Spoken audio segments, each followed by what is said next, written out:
ओम शांति। आइए आज हम 18 अप्रैल की मुरली सुनते हैं।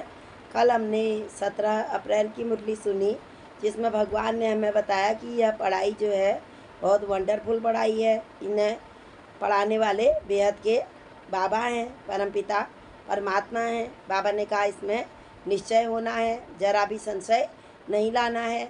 फिर बाबा ने कहा पहला पहला निश्चय तो हमें ये होना है कि हमें यह जो सत्य ज्ञान दे रहे हैं वह हमें परमपिता परमात्मा दे रहे हैं। कोई जिस्मानी टीचर इस पढ़ाई को हमें नहीं पढ़ा रहे हैं। निराकार ज्ञान के सागर परमपिता परमात्मा हमें पढ़ाई पढ़ा रहे हैं। फिर बाबा हमें लगातार मुझे याद करो, इसकी हमें श्रीमत देते हैं। तो बाबा कहते हैं मैं वो तब देता हूँ क्योंकि माया दुश्मन जो है अभी भी तुम्हारे पीछे ही पड़ी हुई है। 63 जन्मों से हम माया के ग्राहक बने हुए हैं। तो बाबा ने कहा उसी ने तुमको गिराया और वह तुम्हारे अभी भी पीछे ही पड़ी हुई है। थोड़ा भी परमात्मा की याद अगर हटी तो फिर माया अपना चांस लेने को आ जाती है। बाबा ने कहा भले ही तुम इस समय हो संगम युग में, लेकिन फिर भी 63 जन्मों के तो माया के ही ग्राहक हो। काम क्रोध लोभ मोह अहंकार के बस में थे। तो बाबा ने कहा इसलिए इस समय अभी अपने पर बाबा ने कहा विशेष ध्यान दो, गफलत नहीं करनी है, श्रीमत पर चलना है और हमेशा ही अपने को परमात्मा के साथ रखना है। नहीं तो माया आकर के अपना ग्राहक बना देगी। आसुरी मत पर नहीं चलना है हमें तो इस समय श्रीमत पर चलना है।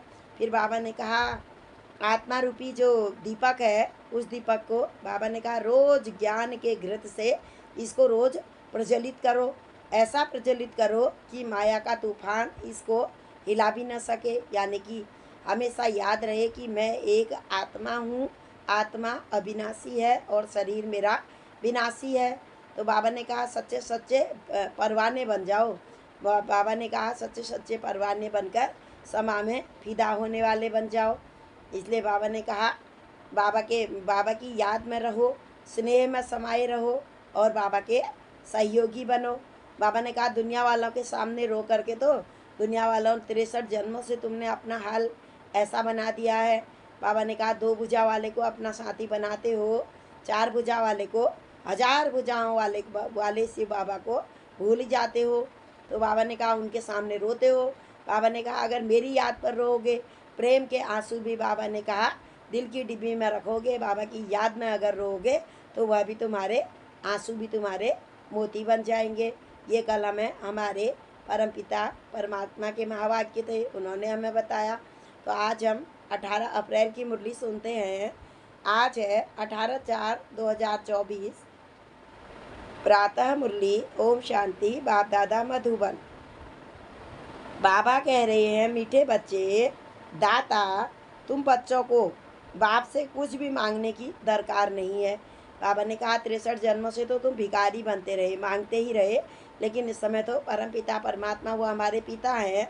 लौकिक में भी पिता से कुछ मांगना नहीं पड़ता है, वह स्वतः ही अपने बच्चे को स्वयं देते हैं। तो ऐसे ही बाबा ने कहा कि बाबा तो दाता हैं, उनसे तुम्हें कुछ भी मांगने की दरकार नहीं है।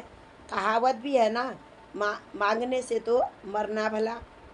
प्रश्न है कौन सी स्मृति सदा रहे तो किसी भी बात की चिंता व चिंतन नहीं रहेगा, न चिंता रहेगी और न चिंतन चलेगा।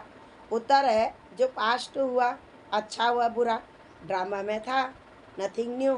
बाबा ने कहा ना आत्मा में 84 जन्मों का पार्ट भरा हुआ है, एक्यूरेट चलता ही चलता है। इसलिए बाबा ने कहा जो हो गया सो हो गया, वो अभी ड्रामा में था।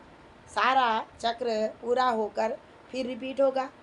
अभी अभी अभी जो ये चक्र चल रहा है पूरा हो चुका है, फिर सतयुग से पुनः रिपीट होगा। जैसा जो पुरुषार्थ करते हैं ऐसा पद पाते हैं। जैसी जो पढ़ाई करेंगे, जो जितना अच्छा पुरुषार्थ करेंगे वह सतयुग की दुनिया में उतना ही अच्छा पद पाएंगे। नापास होंगे तो त्रेता में आ जाएंगे। यह बात स्मृति में रहे तो किसी भी बात की चिंता व चिंतन नहीं रहेगा। बाप का डायरेक्शन है बच्चे बीती को चितवो नहीं, यानी कि बीती बात को फिर दिल में रखो नहीं। उल्टी सुल्टी कोई भी बात न सुनो और न सुनाओ। जो बात बीत गई उसका न तो विचार करो और ना ही उसको रिपीट करो। परमात्मा कहते हैं जो बात होगी होगी, उसको ना फिर बार बार रिपीट करने से भी बाबा ने कहा नेगेटिव फैलती है।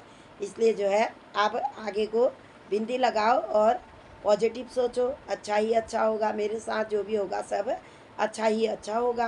बाबा कहते हैं पुरानी बातों को सपना समझ करके भूल जाओ। धारण करने के लिए मुख्य सार है, पहला पॉइंट है हम दुख हरता सुख करता बाप के बच्चे हैं। भगवान की महिमा में गाते हैं कि हे भगवान आप तो दुख हरता हो और सुख करता हो, दुख हरने वाले हो और दुख सुख देने वाले हो। तो बाबा ने कहा ऐसे कि तुम भी बच्चे हो, इसलिए किसी को भी दुख नहीं देना है, तुमको भी किसी को भी दुख नहीं देना है। एम ऑब्जेक्ट को सामने रख दैवी गुण धारण करने हैं, आप समान बनाने की सेवा करनी है। हर एक को परमात्मा का सत्य परिचय देते हुए परमात्मा का बच्चा बनाना है। दूसरा है ड्रामा के हर पार्ट को जानते हुए कोई भी बीती बात का चिंतन नहीं करना है। ड्रामा है ये, नथिंग न्यू, जो पहले हुआ वही फिर हो रहा है, रिपीट हो रहा है। मनसा वाचा कर्मणा कोई खराब कर्म न हो, यह ध्यान देकर डबल अहिंसक बनना है। अपने भी विकारों को ख़त्म करना है तो दूसरों को भी विकारों को ख़त्म करने की युक्ति बतानी है। आज का मधुर वरदान है बाबा का हमारे लिए, एक बाप को कंपेनियन बनाने व उसी कंपनी में रहने वाले संपूर्ण पवित्र आत्मा भव। बाबा को अपना साथी बनाओ और फिर बाबा के ही साथ में रहो। इसका विस्तार है, संपूर्ण पवित्र आत्मा वह है जिसके संकल्प और स्वप्न में भी ब्रह्मचर्य की धारणा हो, जो हर कदम में ब्रह्मा बाप के आचरण पर चलने वाला हो। पवित्रता का अर्थ है सदा बाप को कंपेनियन बनाओ। बाबा पवित्रता के सागर है और बाप की कंपनी में ही रहना। संगठन की कंपनी, परिवार के स्नेह की मर्यादा अलग चीज़ है, लेकिन बाप के कारण ही यह संगठन के स्नेह की कंपनी है। बाप नहीं होता तो परिवार कहाँ से आता। बाबा बीज हैं, बीज को कभी नहीं भूलना है। बीज कल्प मनुष्य सृष्टि रूप के जो कल्प वृक्ष है उसके परमपिता परमात्मा बीज है, बीज से ही फिर वृक्ष निकला। तो बाबा ने कहा उनको कभी भी नहीं भूलना है। सत्य स्लोगन है आज का, किसी के प्रभाव में प्रभावित होने वाले नहीं, ज्ञान का प्रभाव डालने वाले बनो। अन्य आत्माओं के किसी भी वस्तु पर, कोई भी साधनों पर, पदार्थ पर, देह पर बाबा ने कहा तुम्हें प्रभावित नहीं होना है। किसी के प्रभाव में प्रभावित होने वाले नहीं, बल्कि ज्ञान का प्रभाव डालने वाले बनो, बल्कि उन्हें भी आप समान बना लो। परमात्मा का सत्य ज्ञान उन आत्मा तक भी पहुँचाओ। अच्छा, ओम शांति, ओम शांति, ओम शांति।